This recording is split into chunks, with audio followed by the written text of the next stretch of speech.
Hey everyone, welcome to the Soundbyte. My name is Andrew, and I'm going to be taking a bit of a journey through some of our favorite tracks over the years and taking a look at some of the newest releases as well. Taking a bit of a review and a bit of a reaction to some of our favorite tracks, metal, rock, and whatever sort of comes our way, I guess. We'll be taking suggestions, obviously, from you guys. But I'm going to be looking at some of my personal favorite tracks as well, and kind of just digest it and take a look inside some of the inner workings of why these tracks are some of my favorites. Um, I have plans to do a lot of different other content on the channel, but at the moment, I just want to take a look at some of my favorite tracks and some of my favorite albums.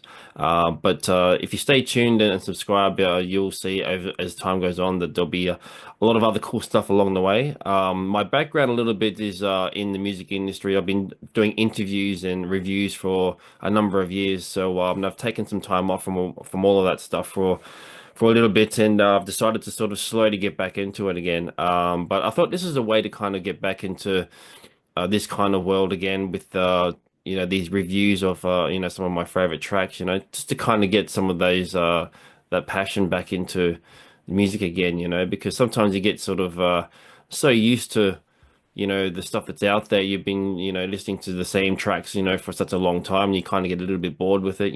So and especially these days, maybe some people will disagree, but these days it seems a bit more difficult to kind of wade through all the music that's out there to try to find the ones that really kind of captures your attention. So I'm very open to suggestions for anyone who wants me to check out some stuff that maybe I've never heard of. I do try to keep an open mind as much as possible because I'm always looking for that next great band that I want to, latch onto. And some of my favorite bands are not even the biggest bands in the world either. There's some of my favorites are, some smaller underground sort of bands, which we'll get into as well. Maybe I can open up some ears to some of this music to some people out there as well. So a bit of a trading back and forth between some of my favorites and some of your favorites. But what I think I might start off with for this very first video is I think a track that I think every metalhead will agree is a fantastic song, and it's Master of Puppets by Metallica. I don't think there's anyone out there really that dislikes this song, as far as Metallica fans and as far as metal fans. I mean, I've never heard of anyone that doesn't like the song. But if there is, I mean, let me know and share why you don't like the song. But I thought I started out and kind of, it's not a song that I listen to much these days. I've heard it so many times that I kind of just, I kind of forget about it. I've seen the band numerous times, so then they always play it. So it's partly why, I guess. But I thought I'd sort of get back into listening to the full track of this song and sort of remind myself as to why I like the song so much. So let's get into it. Master of Puppets by Metallica.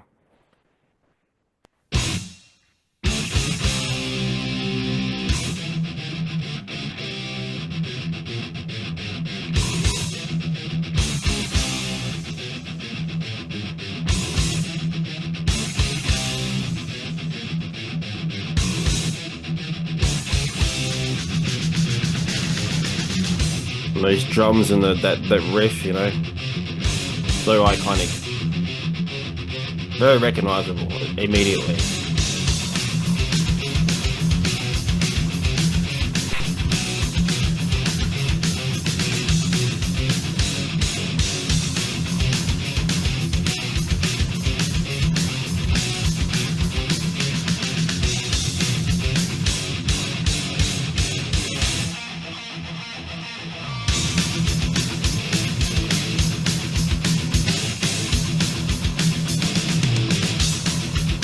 I'll just pause it right there, and already, just right off the very start of that song, it's just it just grabs your attention straight away. I remember the first time I heard that song, I just thought, "What is this?" And just the preciseness of those riffs, and then the groove of the drums.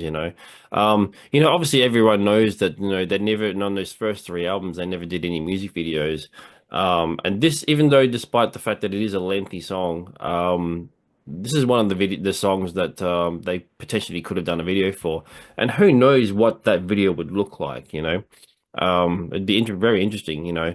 A lot of people obviously know about the theme of the song, and the entire album, really. I mean, the title track is kind of it captures the title track really captures the entire album as far as the theme and the ideas behind, you know, the control manipulation.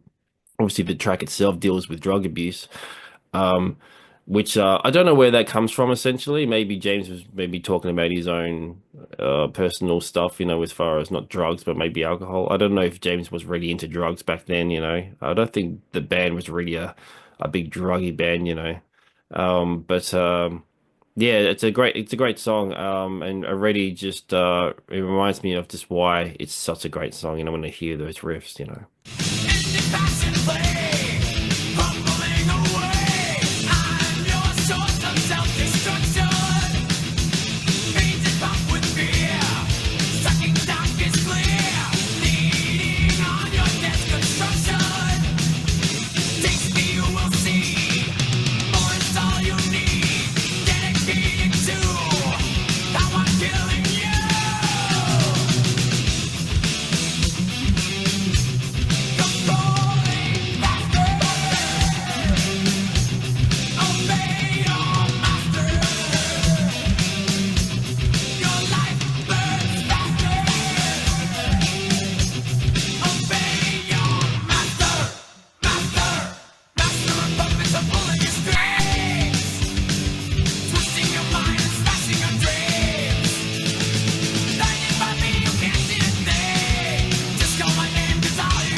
Just stopping it there again. I do stop the tracks a couple of times for various reasons. I'm sure those who follow a lot of the reaction stuff on YouTube, you know, obviously try to get around the copyright stuff and all that kind of thing. But partly I also want to kind of not talk too much over the track itself as well. But I want to say that the chorus line for this track is very. It's very it just does so well for the live show, and everyone sings along with it. I mean, obviously James goes out and misses certain lines to get the crowd to sing along with it, you know, and it's a great crowd participation song, you know. It's one of those songs that everyone just loves to get right into. And this it's a fun song to watch, fun song to listen to at a live show. But the studio version is just it's just one of those songs that I think it really it has every sort of good element that you would love in music. You know, it has all the catchiness and the hooks and all that kind of stuff. You know, which people really love. You know, there's sometimes you know in a lot of metal genres, you know, sometimes it misses all those elements. You know, and it kind of focuses too much on trying to be really aggressive and heavy, and that's fine and that works for some things. But I think sometimes people just want something that they can kind of hum along to, sing along to, you know, kind of headbang to, that kind of thing, you know. And this song kind of has all of that kind of stuff that people love, you know. And I think that's why it's been such a successful song for the band.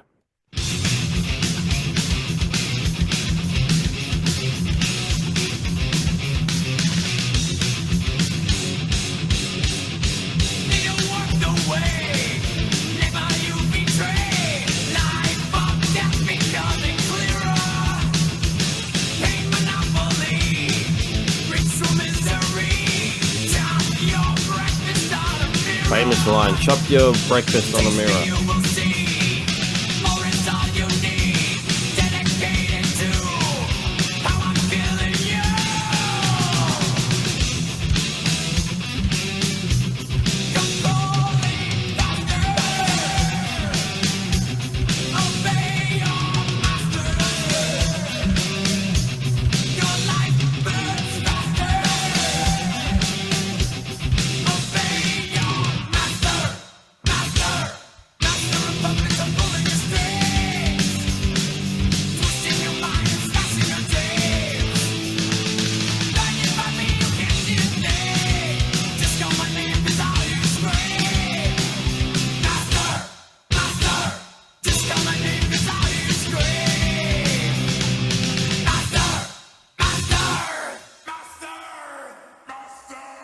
Here comes the interlude, which is such a a surprising break in the song, but it works really well.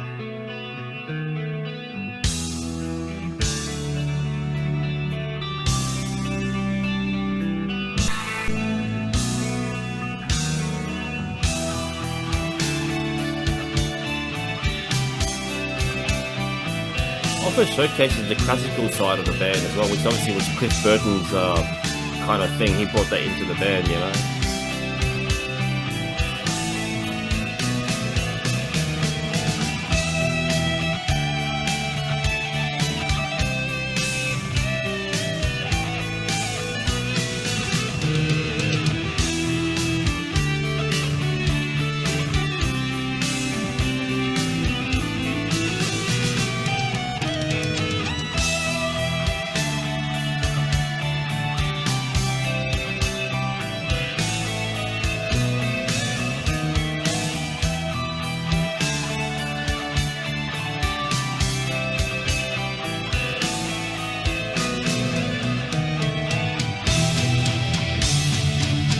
At the build up, kind of slowly coming back to the original parts of the song.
Love this bit right here.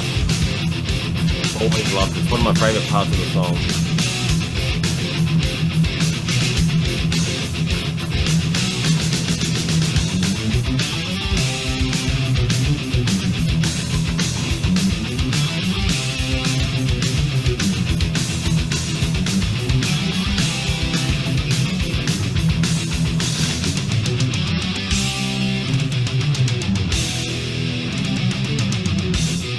Back at the original part of the song.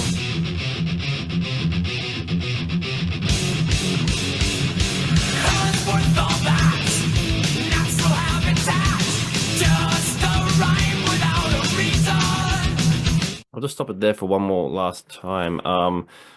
It's I know there was a story about how there's a certain part of that solo part. There was an accident or mistake or something that Kirk had done.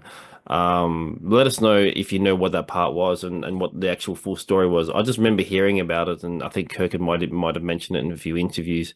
And they kept the mistake in the song, and now it's become an iconic part of it. I forget which part of the solo it is now. It's hard to tell because it all sounds pretty natural, you know. But it's funny how sometimes mistakes can actually turn out to be a good thing, you know. So there you go. You know, it's funny how things like that turn out.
So there you go, Master of Puppets by Metallica, the title track of the album, the third album, which was released in 1986, and it's probably my favorite album from the band. Kind of going back and forth between that one and the Black album.